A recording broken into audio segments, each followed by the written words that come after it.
I'm really grateful to be able to show up and share. Thank God for health. Thank God for wealth. Thank God for self-care. But I have to tell you the truth, it's not easy to show up. It is not easy to get ready and leave my daughter making a cake and having a Sunday afternoon to give more.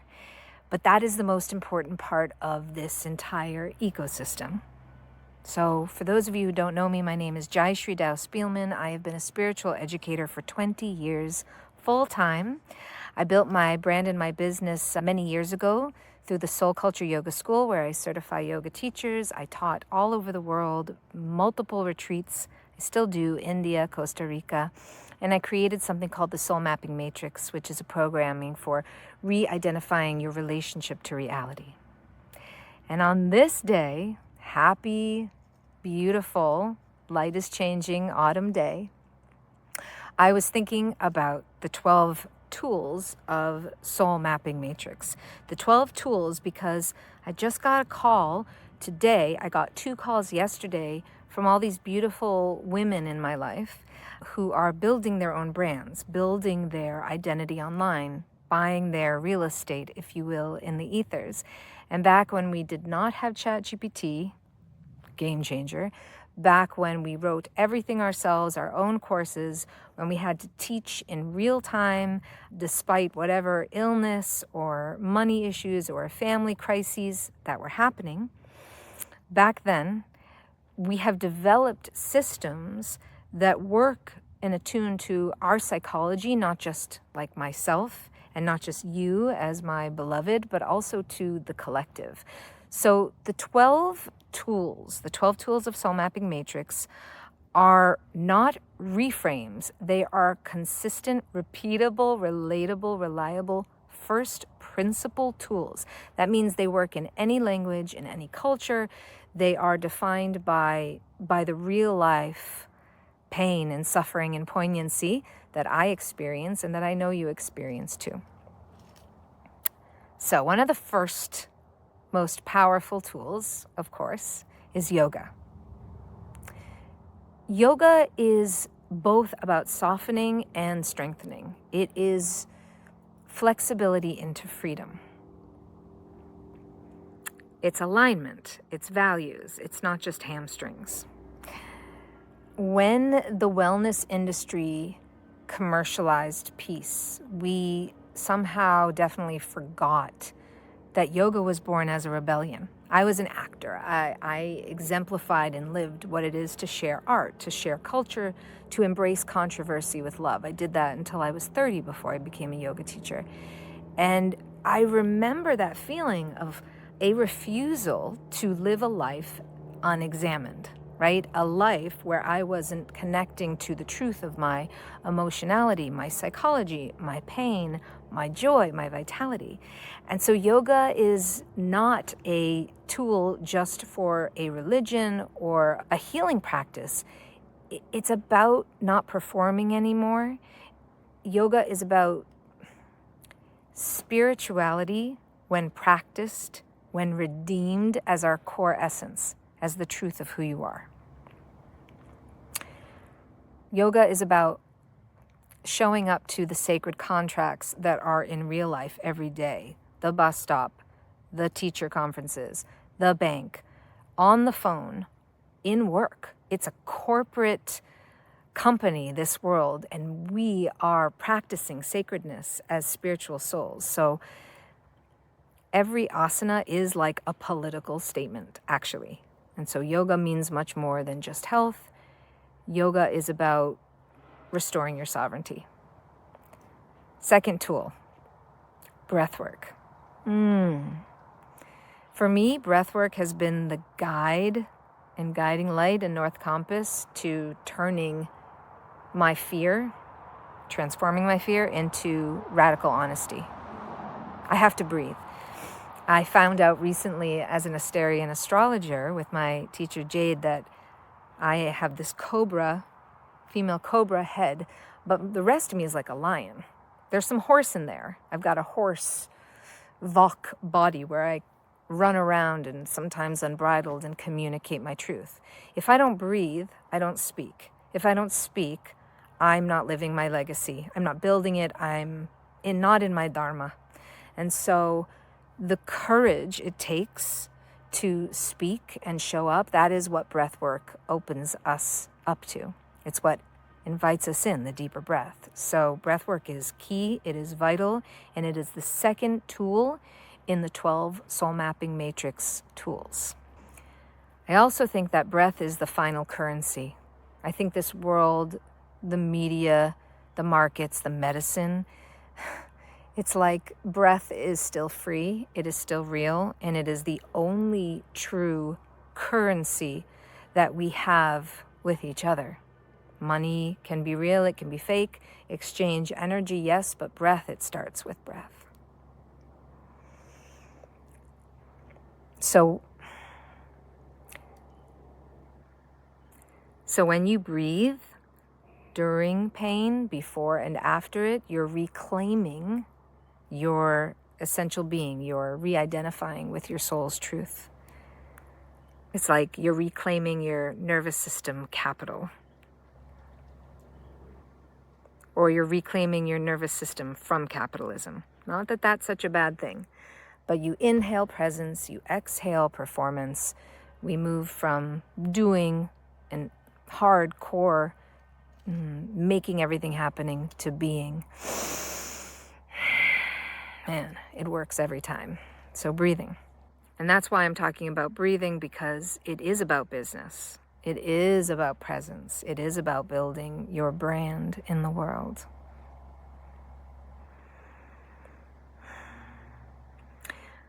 I want to talk about the third tool, which is meditation. Meditation became very popular.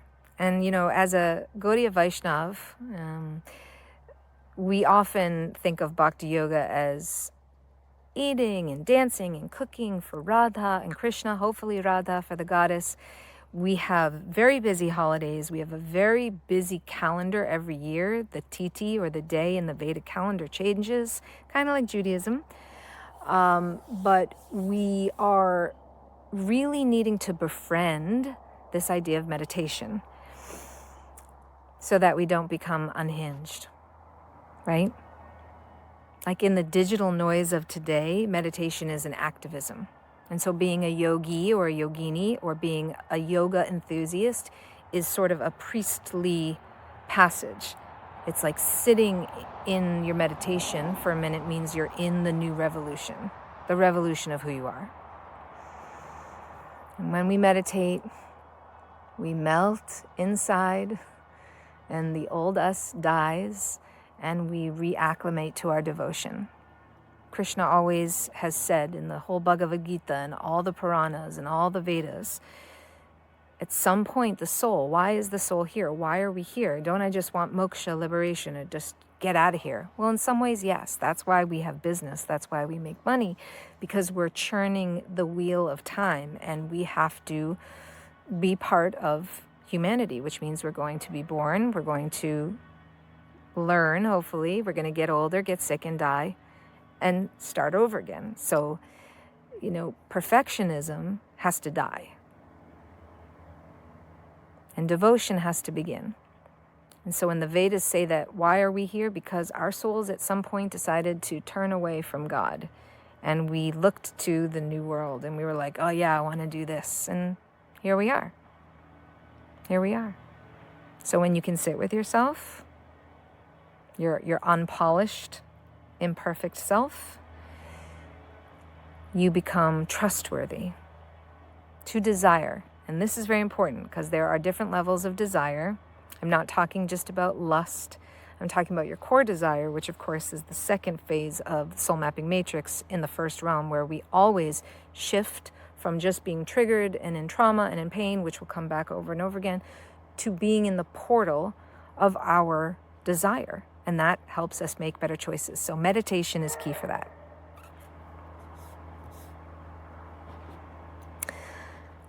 I want to talk about chakras. They became very popular.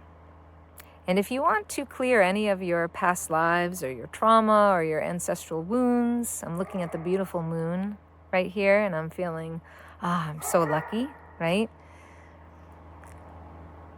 The collective, the group of us all, is going to play in loops. It's going to, the dog, it's going to colonialize, it's going to patronize, it's going to be a patriarchy, it's going to be a burnout.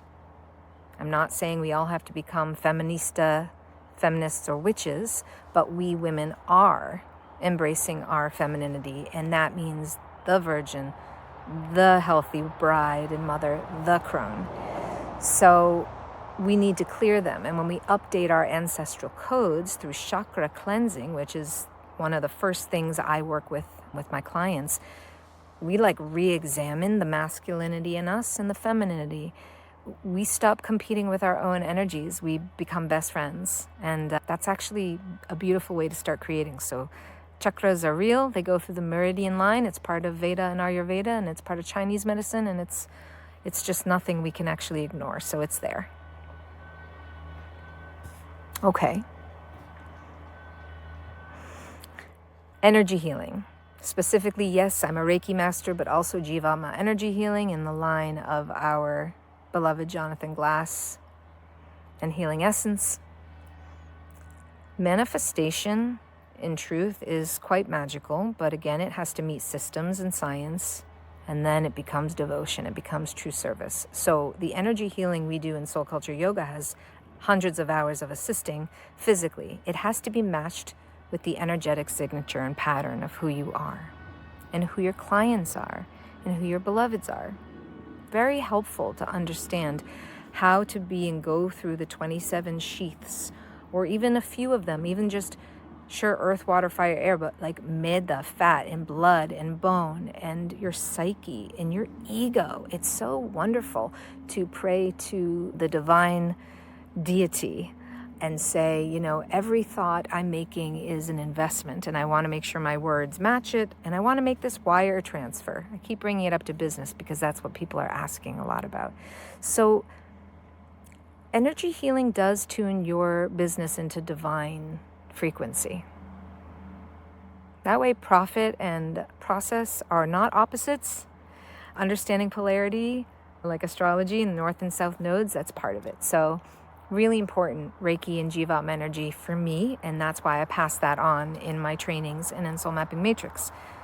Ready for number 6? Number 6 is diet and Ayurveda.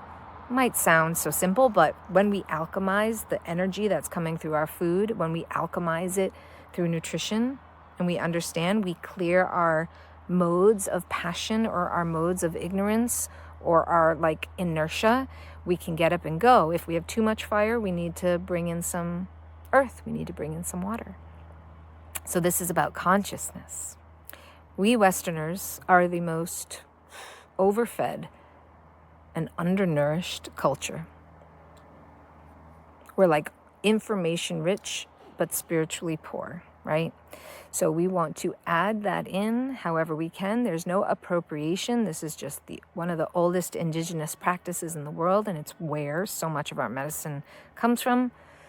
So we talk about it. We talk about Ama as the extra undigested energy that we're not using. We have to get into it. I hope you're enjoying the light changing. I'm sure it's making this video really crappy quality. But this is when I was able to get out of the house. Okay, journaling, number 7. Obviously, we have to journal. Obviously, this is about self-help and psychology. We have to document, we have to witness, we have to self-witness. So all New Age people journal, but actually, back in the day, it's the way really psychic people would go through their dream work and their astral traveling, and they would write down all of their findings. This is what doctors do. So, the pen reparents your psyche. We have to bring it. I saw myself today. I saw myself and compared myself to the moon today. That is vital. That's how we turn our identity, crosses over from crises into initiation. And this is all about initiation and ritual. The whole Soul Mapping Matrix is about finding your ritual. It's like your algorithm tells your story. you know? It's beautiful out. It's getting dark. I'm trying to run through this. Okay, so number 8 is mindfulness. Mindfulness, yes, is calm, but it's more about neutrality. I train healers. To be a healer is mindfulness. Mindfulness is not permanent distraction, which is what's coming at us all the time. It's not doom scrolling as a religion. It is presence, and presence is power. When you witness your triggers before you allow it to roll into a habit or an addiction, you're literally feeding, right, the healthy economy. That is what you're doing. So mindfulness is every single soul is feeding into the collective, and that is how we win. That is how we outdo the negative energies and the negative programs, right? So we want to do shadow work. It is spiritual journalism, if you will. It is us, speaking our truth, and we don't want to we want to work on like, what's hysteria? What's hysterical? Why were women hysterical? We just want to have an understanding of that and become our own wise ones, our own doctors, psychologists, lawyers, but then still reach out to doctors, psychologists, and lawyers to help you. Very important.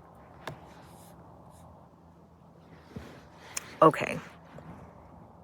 Nature, number 9, very obvious. Dancing, yes, obvious. Yoga, obvious, but going out into nature. Retreats. This is why we run 4 retreats a year. This is why I bring people out to the landscape of India, or most recently here to the gorgeous, this is my backyard, into Woodburn, New York, because grounding in the earth rewires our systems. That is an absolute truth. We want to go from extraction, we want to go from, or passivity even, or execution, into reciprocation, and we do that through the earth. We do that because the trees and the mountains are here and our breath is available to us. So we want to be sustainable, and we need to do it in the light. And so to regenerate our relationships, we have to do it out in nature. Ritual is not superstition. Ritual is structure for your soul. Ritual is what Soul Mapping Matrix is and what everyone's asking. I think I'm being asked, like, Jaishree, what is the ceremony or what is the language? And the truth is, like, we traded in ritual for productivity a long time ago. So we have to bring it back into ritual, and the simpler the better, the more embodied the better. It's ceremony. It's how we reclaim our culture, and I mean all of our cultures. So like, you light a candle before you launch, or you bless your calendar. You're like stitching and weaving in that beautiful tapestry of your brand, of your family, of your activities. So that is where ritual comes in. If I could have talked about anything right now, it would have been how important singing is and how I've relearned how important it is. I know it's so dark. Singing is not about performance in soul mapping. It's more about prayer. For me, I was a professional singer my whole life, and it wasn't until I really got into yoga and then into bhakti that I realized, kirtan or bhajan, that is where my truth is coming in. The vibration is reorganizing my emotions. Like, shared chant is like an insurance policy, kirtan really, in bhakti, for speaking your truth and moving through ego and moving through shadow. So singing is so important, and can't say enough. And finally, ta-da, it's movement. Obviously, it sounds silly, but it is movement. Quantum spirituality is about your body and your time on this planet, the way your body moves, the way you express yourself, the way you shine. When I say soul mapping, I don't mean self-improvement. I literally mean remembering who you are. Again, your soul mapping matrix is like your system to the economy that's going to either be wealthy or really depleted. It's integrity, it's the infrastructure, and it's devotion as our main technology. And it's really powerful how we've all grown from movement and yoga and dancing into understanding it as a technology for energetic healing. We are not alone. We cannot heal alone. We are not just our own gurus. We can have other gurus. We do rise together, and doing the work on ourselves. Your body was never the problem. Your body will never be the problem. Actually, the prophecy is that your body in this lifetime, chunky, skinny, whatever it is that you're calling it, is the convection. It is the vessel. So we have to heal and make that prophecy come true. I'll see you soon. Peace. Radhe, Radhe, Radhe, Radhe.